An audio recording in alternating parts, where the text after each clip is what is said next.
So this is a story about an Asian boy who has never baked sourdough artisan bread before. Baking sourdough artisan. Wait, why am I telling you this? It's already in the title. You already saw it. So anyway, it's rewind time. I'm still using this joke, huh?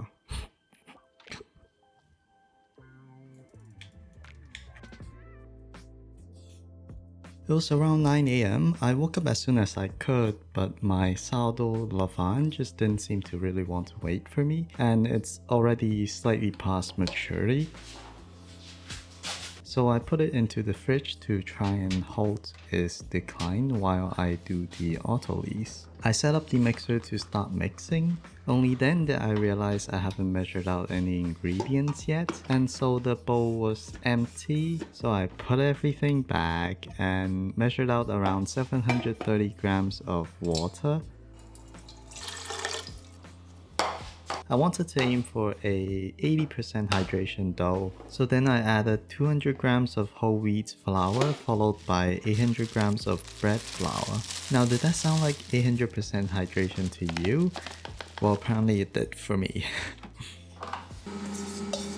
So I mixed all the ingredients together on a low speed for 5 minutes and then just covered everything up so it doesn't dry up. After 30 minutes of autolyse, the dough has had it off development to the point that it's almost passing a window pane test. I then added the salt followed by the sourdough starter in ASMR fashion.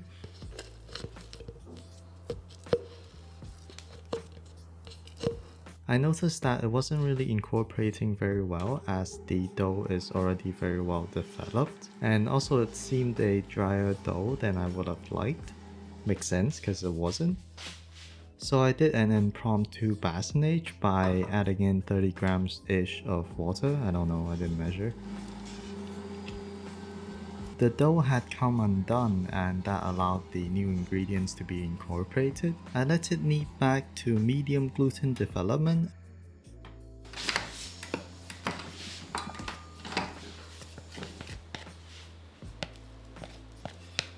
And from there I just pulled the dough out of the mixer to bulk ferment.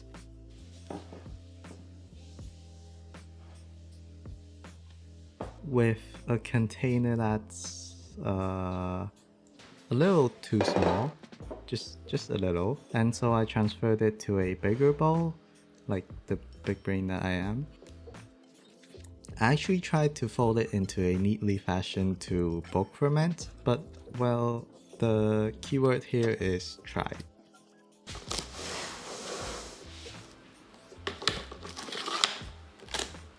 I then cleaned everything up and left it alone for 30 minutes to start the bulk ferment.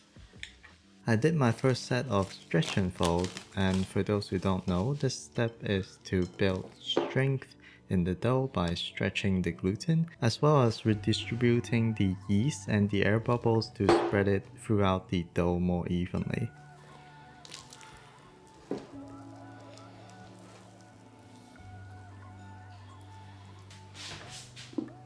After another 30 minutes, I did the second set of stretch and fold, but this time I couldn't seem to do more than 2 for some reason, so I just did 2 and moved on. So for the final stretch and fold, I thought I did 3. I guess I thought this half-ass coil fold here counted. So yeah, I only did 2 stretch and fold this time around as well.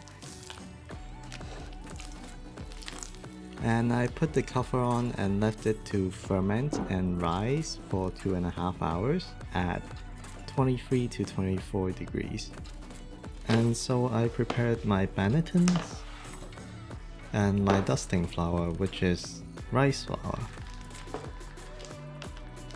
So after 4 hours of fermentation, it was ready for dividing and shaping.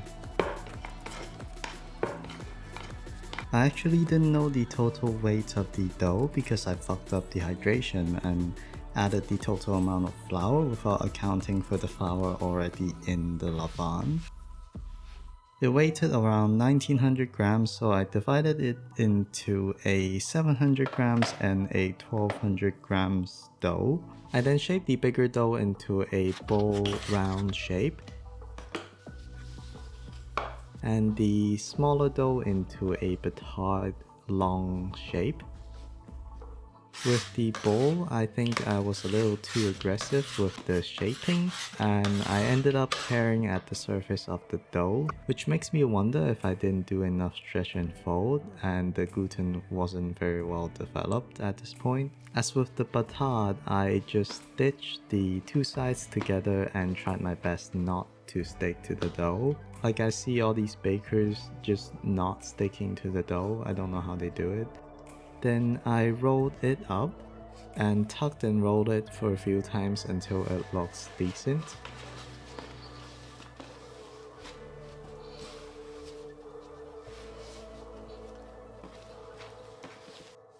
And I put both dough into their respective bannetons.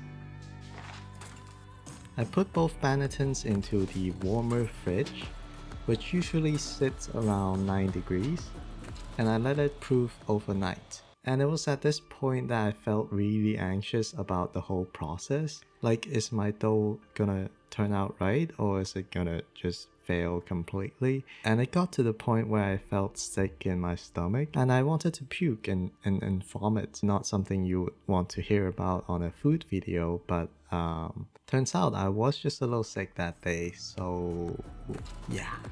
In the next morning at 8:30 AM, I preheated the oven along with a cast iron full of lava rocks for steaming purposes. I pulled the dough out of the fridge when it passed the poke test, but at the time I hadn't really considered that the cold, firm dough straight out of the fridge reacts differently to the poke test than a room temperature dough. So flipping the round dough over, it has a part where it's folded over itself and doesn't look really nice. So I don't know how that happened. Regardless, I scored the dough with the sharpest, thinnest knife I had, since the razor I ordered hadn't really arrived yet. And you might be asking, Charles, why didn't you just wait for the razor to arrive to do this video? Bro, I procrastinated like half a year to make this video. So I can't wait any longer. I then loaded it into the oven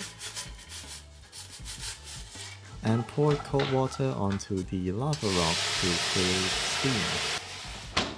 After 20 minutes, I vented the oven and removed the steaming cast iron.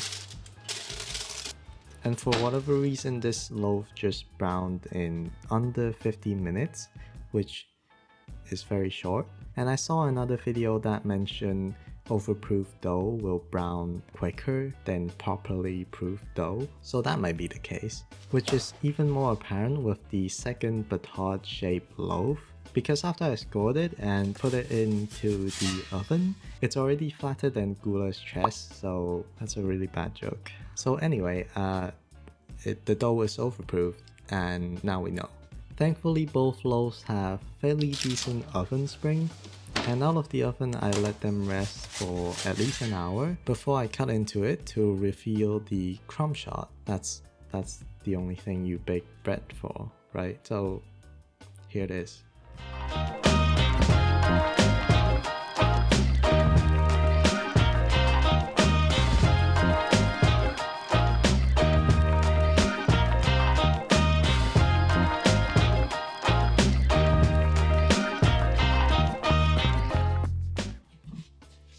So I would call that a success. The crumb was decent and wasn't dense, and bread tasted good. But I did not get an ear on these loaves. So for next time I really want to get that ear, whether it's for the extra crunch that it gives to the bread or just the aesthetics of it. I want the bread to look good so I can post on Instagram. If you notice anything that might have contributed to like the lack of an ear on the loaves other than overproofing, because that I already knew. So I'll see you next time. When's next time? I don't know. Probably when I finally get an ear on these loaves,